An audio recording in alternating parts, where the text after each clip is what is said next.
You're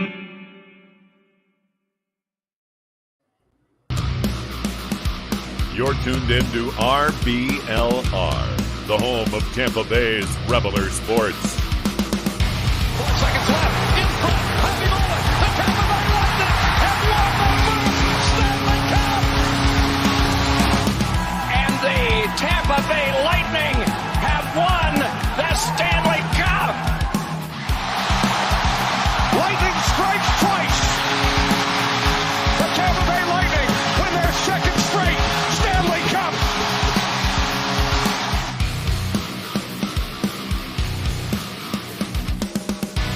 Hello, everybody, and welcome back to another episode of RBLR Lightning. As always, my name is Jake Ricker. Alongside me is Matt Gannon, Michael Wex, and Alexa Carlton. Guys, welcome back to the show.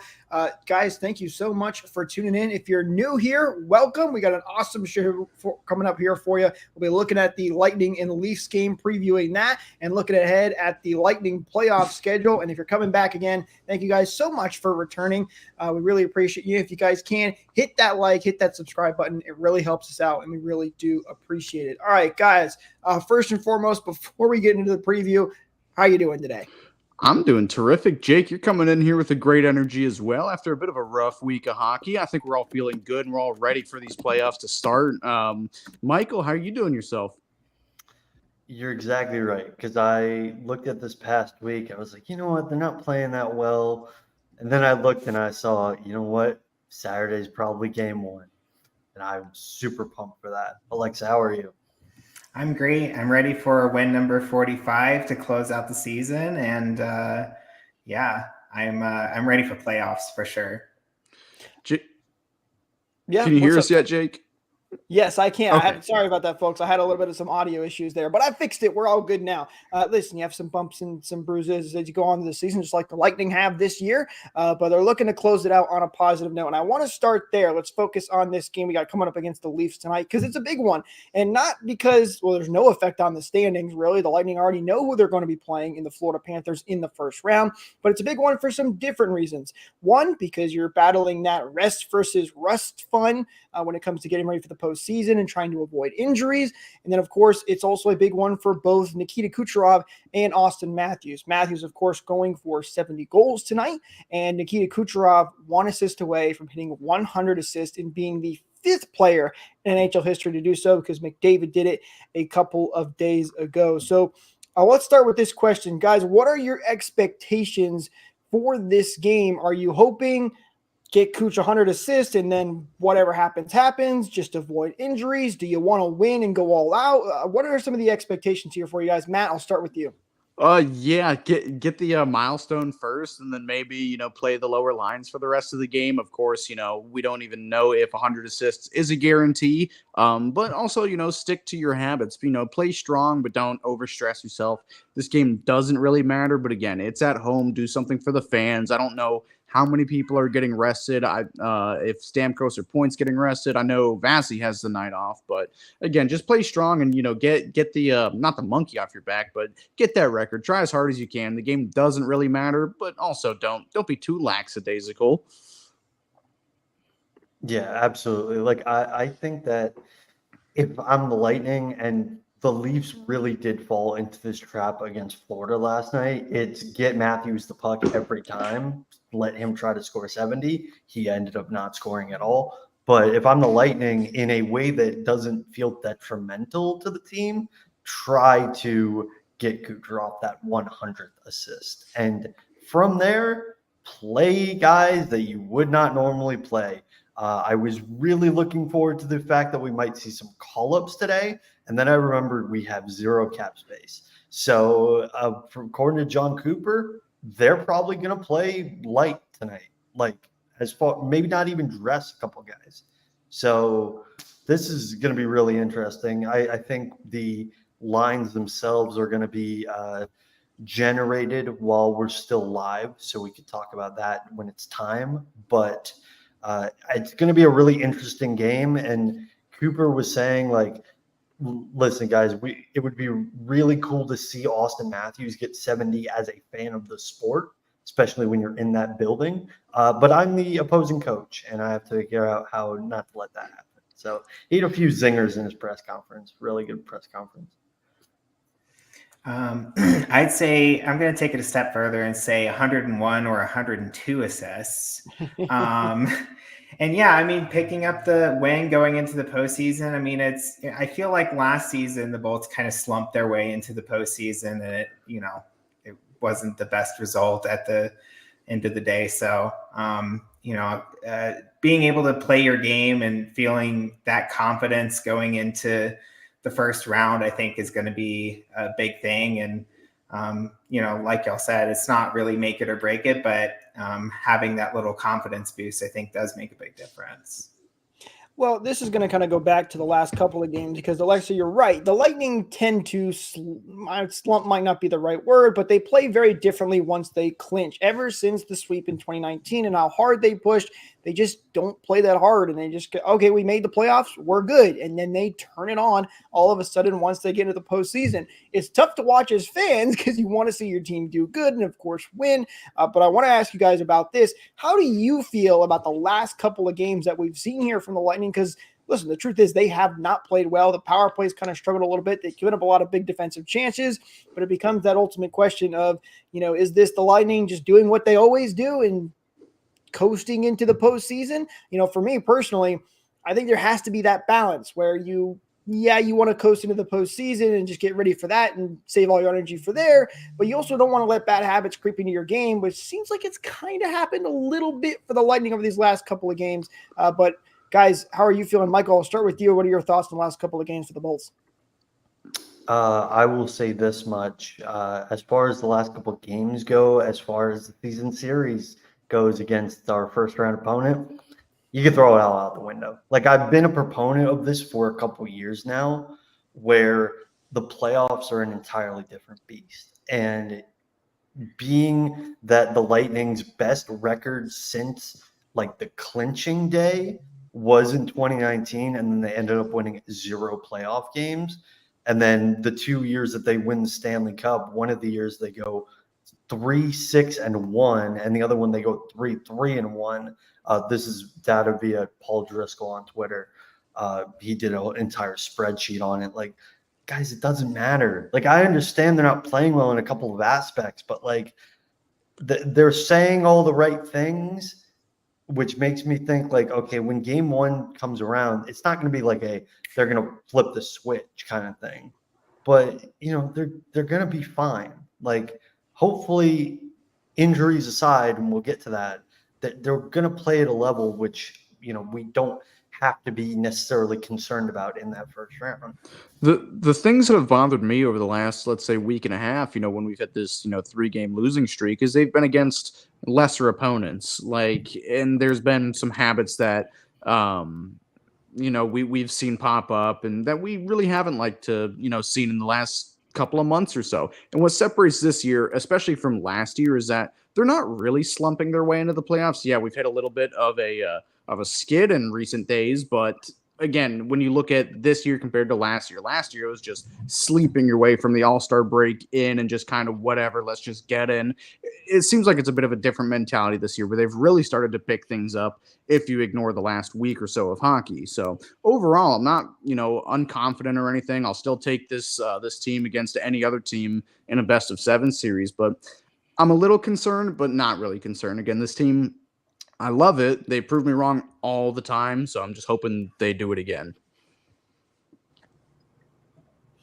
Yeah, and that's the big thing, Matt. You mentioned it. It's lesser opponents, which I think makes things a little more difficult. You like to be – Wilson, for me, the loss against Washington drove me crazy just because I'm a big not big Washington fan, me and my Washington rival. But, Alexa, what about you? How do you feel with these last couple of games for the Bolts? Yeah, I mean, they've been kind of rough. Like you said, the power play in particular, like they haven't been converting. So, I don't think that they've scored a power play goal in the last few games. But honestly, looking at it, I did miss a couple of the games, but the ones I did see, it did seem like, there was some kind of fluky, like you're just missing the net and it's just like, the puck is right there and it's just not going in kind of situation. So, and that happens sometimes, and especially, like you said, like, I mean, you do want to kind of conserve your energy a little bit too, and not oversell yourself like right before the playoffs as well. But yeah, I mean, I agree. I think that they're going to be fine against the Panthers. I think that it's going to be a close series. But, I think that they have every opportunity. The Bolts have every opportunity to pull it out for sure. History is on the Lightning side when you look at things, because they've done this before and they've mostly been fine for the last couple of years. Obviously, last year was a tough one for the Bolts, but they've also beaten a lot of the teams in the East in the postseason because they've had so much success over the last couple of years. They've beaten Boston multiple times. They've beaten Toronto. They've beaten Florida. So history is on your guys' side. I think it's just tough for some fans, and completely understandable, especially the ones paying to go to these games, because their tickets don't get any cheaper now that the Lightning have clinched the playoffs. They stay the same. So there is, I think, that factor to consider as well. Before we get back into the game tonight for the Bolts, I want to dive a little more into the playoff series coming up here for the Lightning, who are taking on the Florida Panthers. By the way, thank you guys so much for tuning in. If you're here with us, we really appreciate it. Don't forget to hit like and subscribe so you don't miss out on more live episodes just like this one. And follow us on social media at RBLR Sports and at RBLR Lightning. But the Bolts taking on the Florida Panthers in this one, the Battle of Florida Round 3. Guys, this has been an amazing matchup over the last couple of years. We're getting it again here. These two teams do not like each other. Even though Lightning have history on their side in this one, Michael, as you mentioned, playoffs are an entirely different beast. It's a new year. The Panthers are a much better team than they have been in years past, and the Lightning are maybe not as strong as they have been in years past. So, Matt, Alexa, I'll start with you this time. What are your thoughts going into this series? How do you feel the Lightning match up against the Florida Panthers? I mean, first of all, we have the best playoff goalie in the league. I mean, I think that the players poll that went out recently, it was like, who do you want to have in net, in the playoffs? And it's Vasilevsky. Overwhelmingly.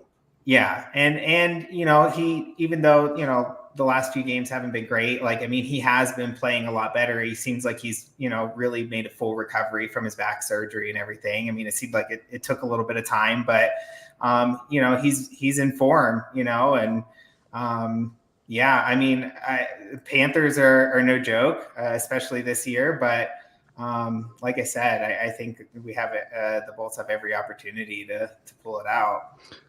I'm confident. Again, like you're saying, history is on our side. We know how this team plays. Yeah, the regular season typically isn't very kind to us. I remember before the sweep of 2022 against the Panthers, I think the last game we played against them, it was like another 9-goal deficit, just a blowout game, something like that. And then the playoffs start and everything is completely different. I'll be honest, I'm a little bummed. I was kind of not hyping up, but I was preparing myself for a Boston series. That's what it seemed like it was going to be for, a couple weeks, even, a month or so. I was expecting Boston, and they have been playing pretty poorly the second half of the season. They're still second in the division, but they've got a lot of overtime losses, a lot of loser points. I was really prepared for that. And I think the Panthers are a better team. The standings say so. But I'm not too worried. Yes, I'm concerned. The Panthers are a deep team, maybe the deepest they've ever been. They've got a really hot goalie, but I feel like the Lightning, for whatever reason, they just know how to pick them apart. Even the 6-game series back in 2021 en route to that cup, it was a very close series, but I never felt like the series was in jeopardy, pretty much at all, especially after game 1, that electric game 1. I think the Lightning, they very much know how to deal with little brother. They have done a really good job of figuring out what makes the Panthers kind of edgy. Like, the Panthers were really good last year when it came to getting opponents off their game, and the Lightning, for every criticism of them losing the first round, they didn't have the opportunity to face the Panthers last year. That seems to be the one team that Florida's really had a problem with. And so I think, history is, as we've said, definitely on their side. Sergei Bobrovsky has been really good for the Panthers since February 1st. And I know in those other 2 matchups, the goaltending wasn't great for the Panthers. I want to say in 2021, They had like 3 goalie changes, and then in 2022 they had a goalie change again. And then as far as the Panthers overall are concerned, they've actually, and I know I mentioned like, oh, the past couple weeks don't really matter, but the Panthers have actually kind of struggled since March 1st. They're 12-8-2, so they're 12-10. That is 500 hockey, basically. You're a couple of games off of 500 hockey. And for a team that looked unbeatable for much of this year, and same can be said with Boston, yeah, they're very much beatable. Like, this is going to be a very interesting series when you scale back and don't just think about like records and everything like that. And the thing that gives me a bit of solace as well about the upcoming series too is that the Panthers, they never really seem to be able to translate their regular season success into the postseason and vice versa. Like last year, they really kind of struggled. And I think they were the last team or one of the last teams to really make it into the playoffs, and they have a historic run and make it all the way to the finals just to get stomped. But every team on the way, they kind of stomped them. So in the Boston series, that was crazy. But then the year before that, they won the President's Trophy and got swept by the Lightning and barely beat Washington. I know it was a 6-game series, but those games were close. And Washington was a bit of a weak team in 2022. And you can even look back to the year they made the finals in 1996, I think it was. They were not a good regular season team then either. And they I don't think they squeaked into the playoffs, but they weren't taken seriously as a contender at all and make it to the finals just to get stomped again. But still, the regular season success doesn't always seem to translate into playoff success for the Panthers, and this has been a very good regular season for them. So that's what gives me a little bit of confidence also heading into this series. So sorry, Jake, just to switch it over from bashing the Panthers to upping the Lightning a little bit. Sorry. Just looking at our leaders. It's always fun to do that. But since 2020 or since the bubble season, so Nikita Kucherov is first in playoff points for the Lightning. I believe first in the NHL, but I only have the Lightning statistics. He's at 99 points through 77 games. We talked a while ago, probably a couple of weeks ago, about how Kucherov is at another level this season. We've talked about that over and over again, but especially a couple of weeks ago, we talked about how he's playing more this season and he's still dominating. So if you get Kucherov 30 seconds, a minute, 2 minutes more of ice time, how many more points is he going to put up? How much more of his impact is he going to make against the Panthers? Because we have had deeper teams in the past as well, where we haven't had to rely on literally Nikita Kucherov and anybody else. So I think that's probably going to be a tactic heading into this series is, pretty much time and time again, every time you put him out on the ice, he does something good. It might not lead to a scoring chance or anything, but they definitely don't get outscored. So that might be a tactic coming into this, is just really, really leaning on your top horses being Nikita Kucherov and Braden Point. Even in these last couple of games, the rough couple of games, they were the best line out there, and that's nothing new. That's the same thing for, let's say 78 games this year. So I think we're going to be seeing a lot more of Kucherov, and I hope it'll be effective. It seems historically he plays great against the Panthers, along with his right-hand man, Braden Point. He loves playing against the Panthers, too. It's like that chart for Nikita Kucherov. Get Nikita Kucherov the puck. Does he get the puck? Yes or no? And then it goes back to get Nikita Kucherov the puck. Like the whole thing just cycles back to get Nikita Kucherov the puck, because more than likely you're going to find a way to get to the back of the net no matter what he does, because he's just that unbelievably good. Of course, again, going for 100 assists tonight against the Toronto Maple Leafs, trying to become the 5th player in NHL history to do that. By the way, that stat is crazy to me when you look at it, because, of course, McDavid did it when the Oilers absolutely destroyed the Sharks. I think it was the final. It was 9-2. Yeah. The 9-2 is the final. Okay. But you look at that stat and you have 3 players that did it. I can't remember off the top of my head, with McDavid being the most one. And then there's Wayne Gretzky, who's done it like 11. Times. No, 11. 11 times. 11 times. 11. Everybody else has done it Consecutively, once. 11 times. Which is just unbelievable. And to think Kucherov can be put on that list with all those unbelievable players tonight is super exciting. You have to wonder how that game could change too. If we see the early milestones tonight, if Kuch gets an early assist and even Matthews gets an early goal, do those guys play even less throughout the rest of the game? Knowing Nikita Kucherov, I don't think so. I think he'll keep playing the whole way through and he doesn't care. But Austin Watson, 25 minutes. I'm here for it. I think a lot of Lightning fans would like to see Kucherov get the assist and then he just leaves the game and doesn't come back because the last Walk thing off. you need is any issues with him. But here, let's bring this up because we kind of talked about this, guys, before we started the live stream. Austin Matthews going for 70 goals tonight. Obviously, it's an incredible milestone to hit. I can't even remember the last time a player has hit 70 goals. Hang on, Michael. I see you keep rolling your eyes. I'm bringing this up not because I'm getting excited about Austin Matthews. I hope he doesn't score tonight, and I hope he doesn't hit 70, stays at 69. But when Stamkos hit 60 goals and he was in Toronto, we got the standing ovation for Stamkos by a classy move from the Winnipeg fans. So here's the question, guys. If Matthews hits 70 goals, does he get a cheer from the crowd? Maybe not a standing ovation, just a cheer from the crowd, from the Lightning faithful if he hits 70 goals. I don't think it happens. I think it might sound like it happens because there's going to be enough Leafs fans there. But I'm curious your guys' take on. And would you do it? Let's do that.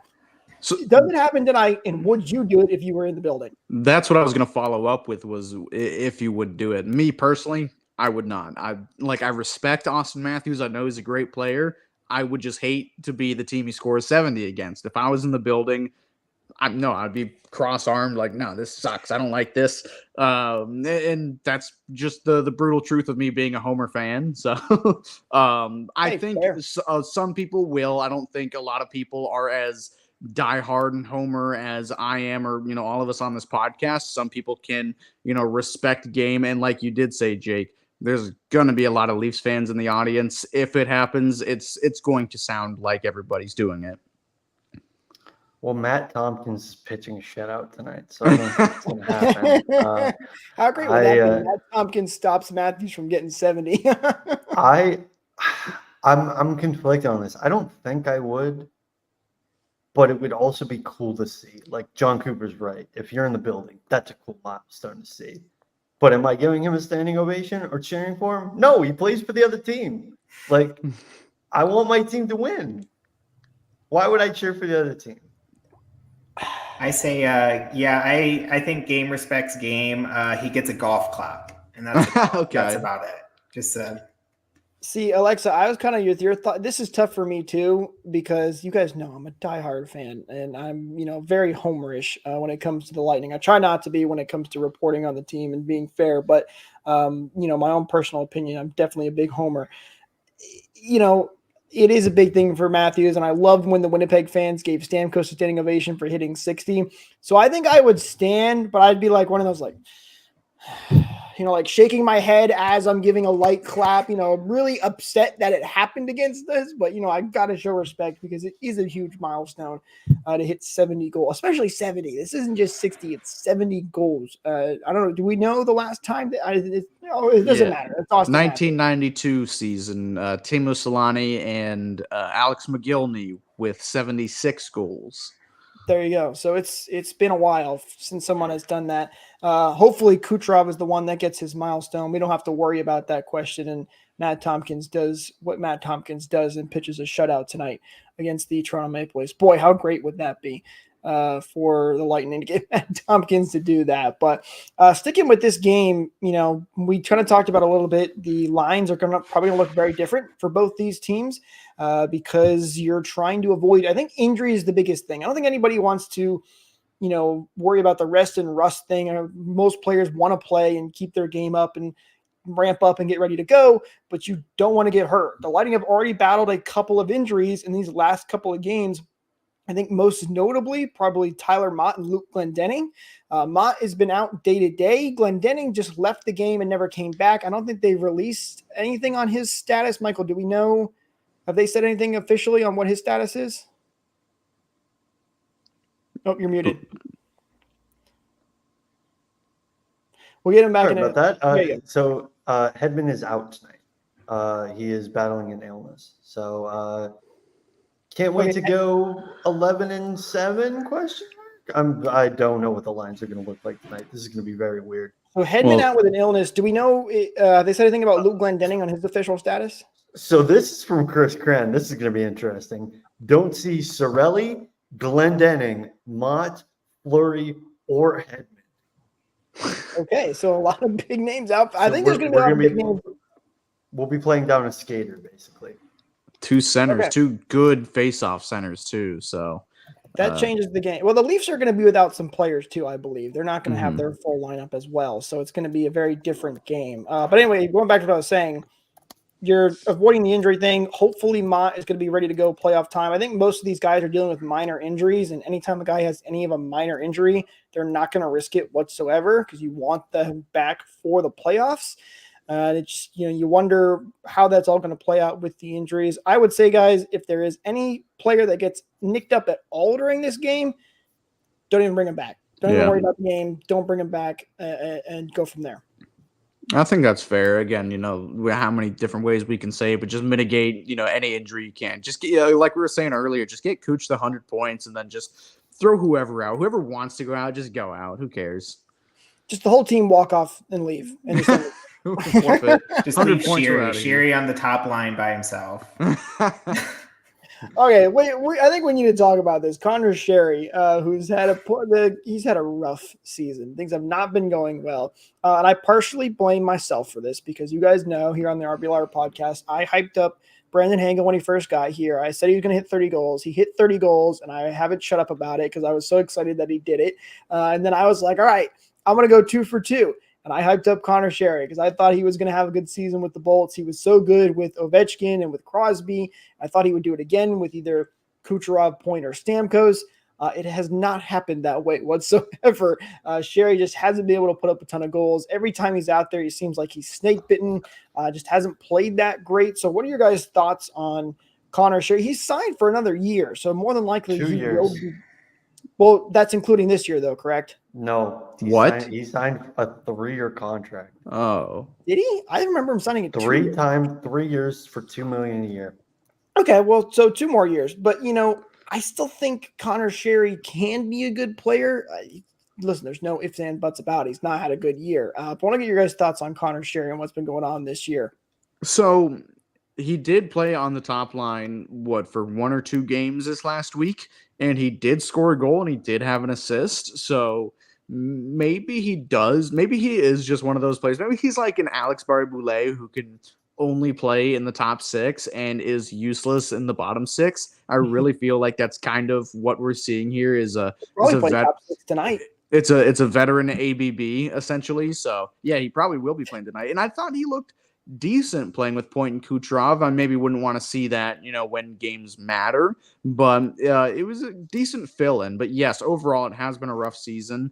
I thought he was on a 1-year deal. I didn't know he was on a 3-year deal. That is a little disheartening. And the thing is, if he's got a bounce back year, 40 points for Connor Sherry next year. Book it. he's not getting any younger, and unless the Bolts can find value, maybe not even cheaper, but a better player for the same price, maybe younger, or just with a better skill set, it's not an unmovable contract. Teams want players. You could easily maybe, offload him to the Sharks or the Blackhawks, a team that really needs and wants players, maybe the Utah team. It's not an unmovable deal. If the coaches and, if John Cooper really didn't like him, JBB really didn't like him, he probably would be gone by now, but I don't know. Maybe they like him, but I think he has picked his game up essentially is kind of what I'm trying to say too, is he had a rough start, but it got better throughout the course of the year. Still not exactly the player we thought he was going to be. Yeah, I am a little concerned about that heading into the future. I'm not going to lie. But again, I know we're focusing on Game 82 and the playoffs. And if we had to pick X factors, I think that Connor Sherry, he's going to have to play well if he plays. We've seen over the past couple of weeks, he has been sitting in the press box. And Mitchell Chafee has gotten that opportunity instead. Good point. And let's not lie, Mitchell Chafee has played a hell of a lot better than Connor Sheary has. I love Mitchell Chafee. Inject me with him. He's been fantastic. That is both a compliment to Mitchell Chafee and also an indictment on Connor Sheary. As a leader, I think that if he has to play due to injury or other circumstances, he is a good player to put in the pinch in a pinch in the playoffs. But that's not what the Lightning got him for. They got him so he could be that middle six player that provides the scoring depth that they had during their glory days and sort of lacked last season. I mean, I agree he hasn't provided a lot of depth. I do think that like having the right people around him is important for Connor Sheary. I wonder how he would do. I don't know if he ever played on the line with Jeannot and Paul, but I wonder if he was like with like, you know, bigger, more physical type players, if that would make kind of a difference. Just, you know, getting him into the right position, you know, might make a big difference. But yeah, I mean, I agree. He hasn't really produced what was expected of him. And one of my biggest issues with him as well, this has really turned into the what's wrong with Connor Sheary segment, but he has flashes of brilliance too. Like there are plays where it seems like he can pull something off and then he just kind of fumbles the puck on a rather easy play. Don't ask me to do it. I'm just the guy that, you know, comes and complains about it, but there have been some times where I'm like, oh, what a play. Oh, dang it. And it just falls apart so quickly too. So when you see that over and over and over, it kind of does stack up against you. I know it happens to every single other player in the world, but those other players provide in other areas as well. I also just don't think he's not a bottom six kind of guy. He's not a checker. He's very fast, and he had good hands at one point. He had really good speed at one point, but again, Mitchell Chafee is just a better, you know, role player for what his role is. So sorry to interrupt, Jake. We do have lines for tonight if you guys are interested in that. Tell me. Duclair, Point, Kucherov, so that goes unchanged. Stamkos, Hagel, and nobody. So they are the two lines that for 11 and 6 because they're going one skater down. Asemont, Paul, Chafee, that line also remains unchanged. Jeannot, Sheary, and Watson. So Connor Sheary, fourth line center. Can we talk about that last line right there? Jeannot, Sheary, and Watson. That is going to be an interesting line out there because you've got Jeannot, who's a fighter. He has goal scoring ability, but just hasn't been able to do it as much this year. Granted, he has been injured for a majority of the year, so that hasn't helped him. He has scored more than he did last year. And then you have Watson, who is a pure fighter. And then you have Connor Sheary, who's more of a playmaker, but hasn't been able to do anything offensively. That is going to be an interesting line for tonight's game against the Leafs. Hey, Michael, do you know if Tanner Jeannot has more points than Connor Sheary this year? I'm looking that up right now. I figured you were.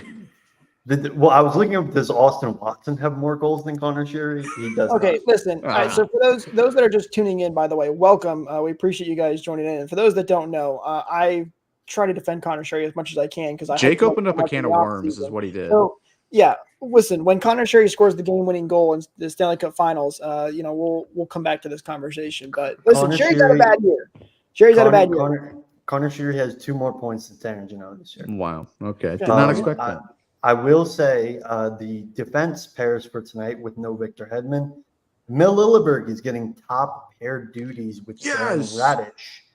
Nick Perbix, Eric Chernak. So that's 2 righties on the second pair. And then Calvin Ahan and Matt Dumba. I have a defense core defense 6 that I'd like to see, and it's very much not that.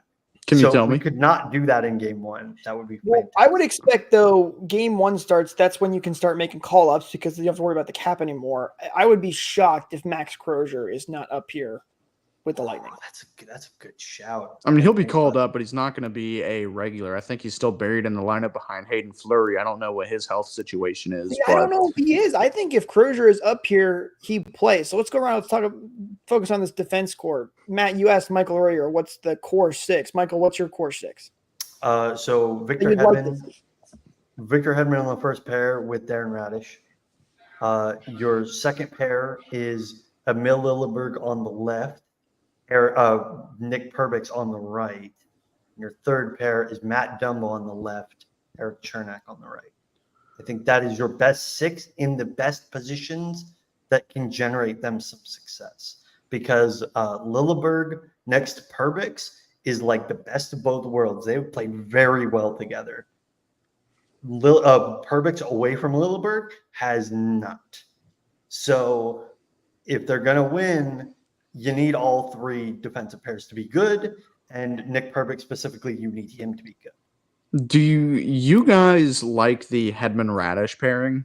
I can't say I'm a big fan of it. I think they're both offensive-minded, puck-moving defensemen. I don't know if they really complement each other. Not that I haven't been a big fan of it, but I feel like there is ways to better distribute, puck movers with defensive guys, and I think the Victor Hedman Darren Radish pair is a bit overloading. Do you guys share the same sentiment, or am I just still a Radish hater? Jake, go for it. Oh, yeah, I think there's definitely a little bit of your Radish hate mixed in there for sure. But I can kind of understand it because there's been a couple of times where both those guys, push up on the play a little bit, maybe when they shouldn't have. Hedman's done that a lot this year, even though he still had a great year overall.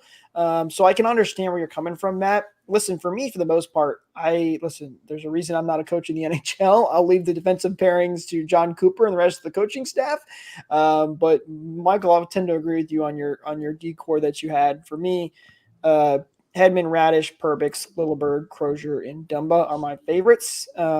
You're leaving Chernak out in that situation. Did I leave Chernak out? Oh, I did. Yeah, you put Crozier in.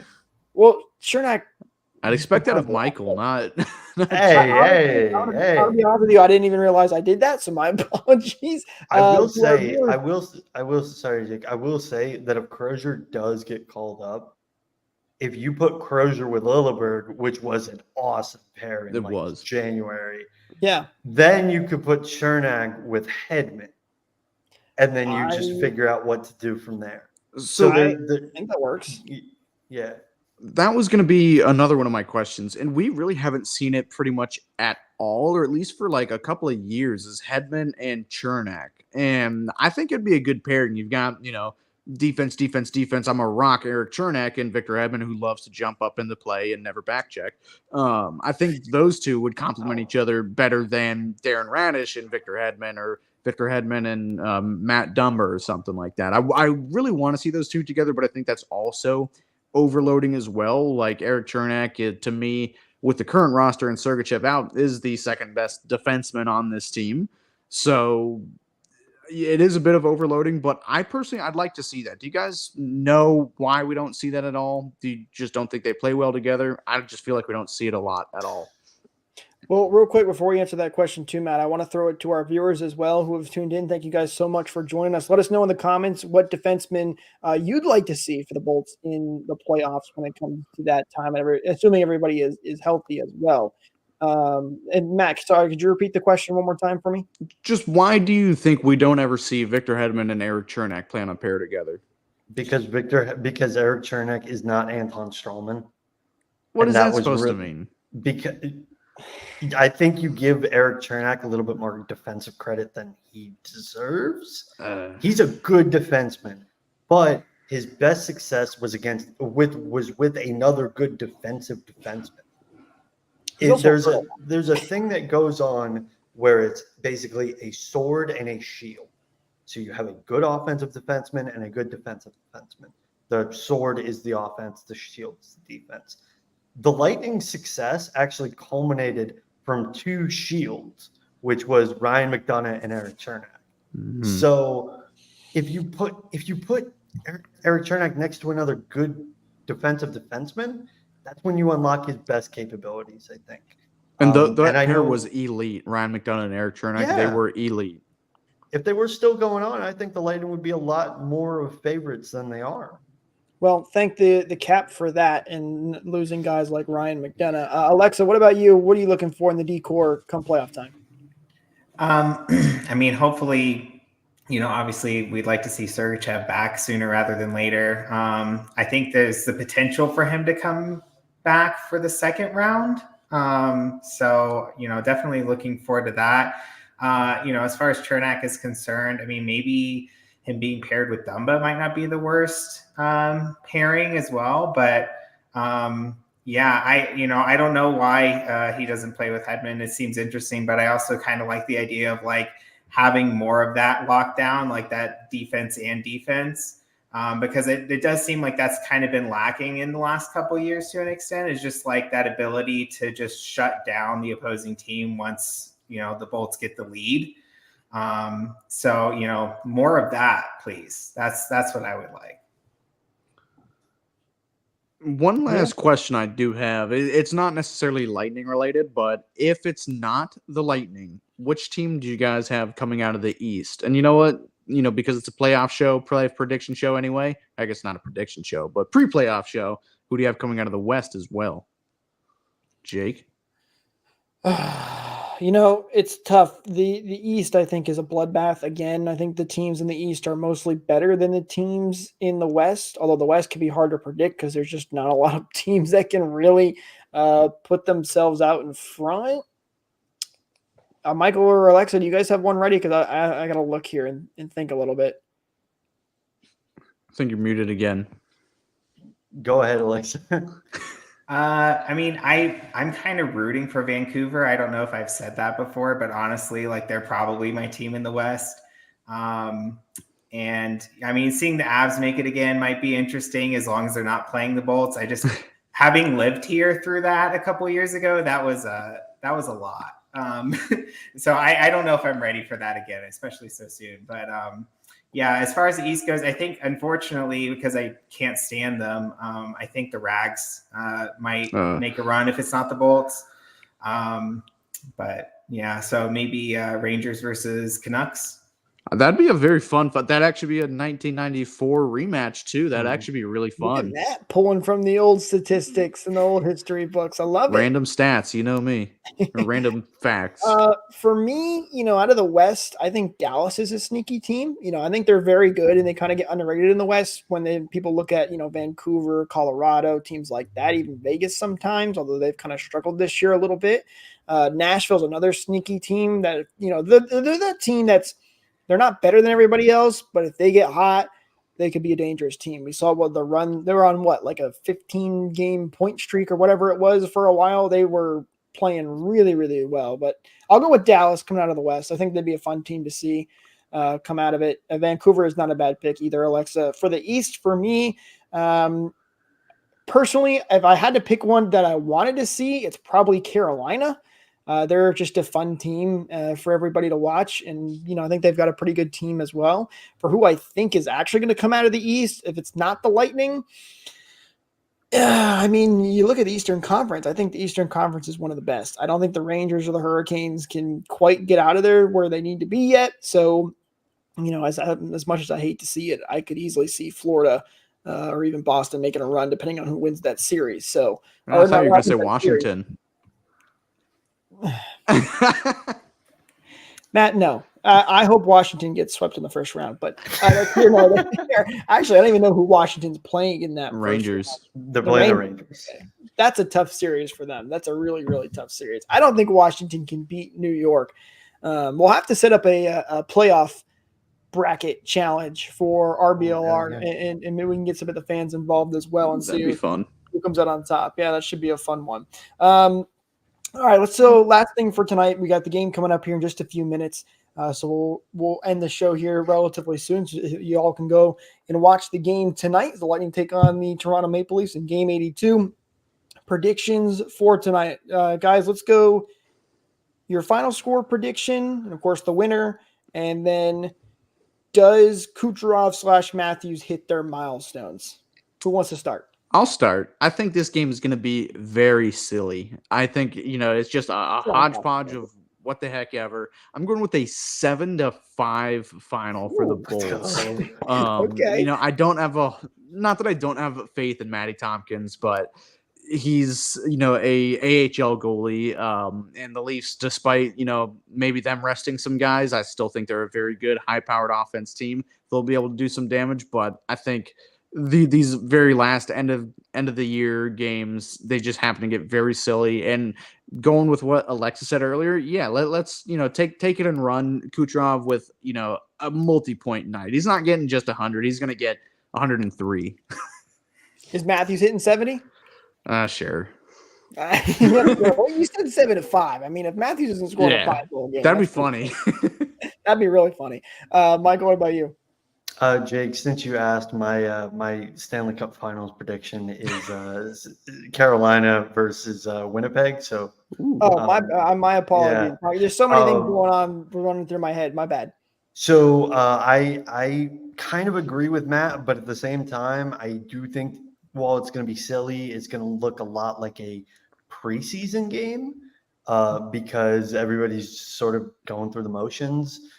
Except for Matt Tompkins, because this might actually be an audition for him. So I'm going to say, you know what? I'm going to say 3-1 Lightning. I think that Kucherov is going to hit his milestone. I don't think Matthews is going to hit his milestone.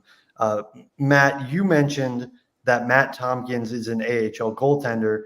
I would like to point out that Jonas Johansson has a worse save percentage this year than Matt Tompkins. Does he really? Wow. Yeah. That's So, surprising. He played really good in the Ottawa game or he's had one bad game this entire Tompkins year. has not played bad. Tompkins has played well. He's only played in 4 games now, I think it is. 5 games. So whichever his most recent game was, I thought he played very well. The team around him did not. I can't remember which. I think it was the Ottawa game. Maybe, but regardless, whatever his last game was, he played very good, and the team let him down.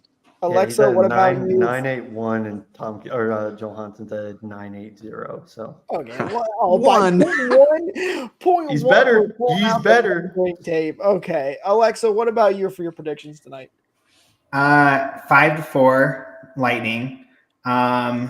Matthews and Cooch get their milestones. Cooch has a 3-point night, which would put him at 145 for the year. It's a nice even number. I like it. Well, not even number, but you know what I mean on the 5s and 10s. I'm gonna go 3-0 shutout for Matt Tompkins. Wow. Yeah. Kucherov factors in on all 3. Matthews doesn't get his milestone. Cooch hits it.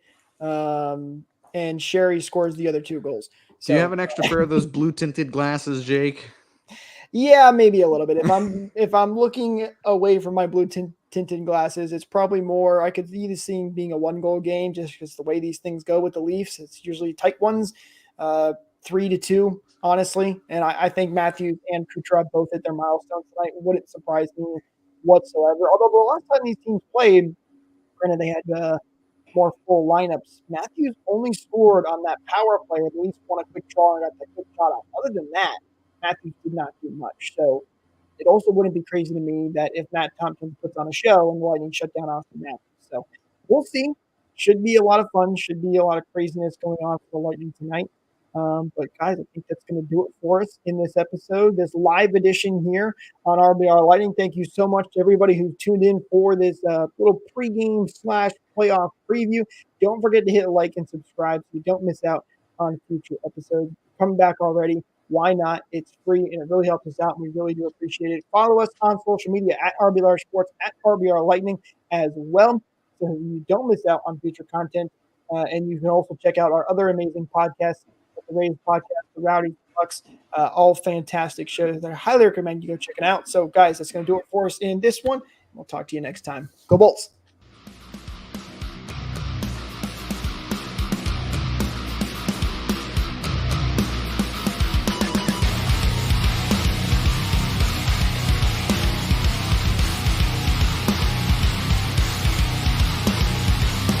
Thank you for tuning into this presentation by RBLR Sports. On your way out of the stadium, please remember to like and subscribe.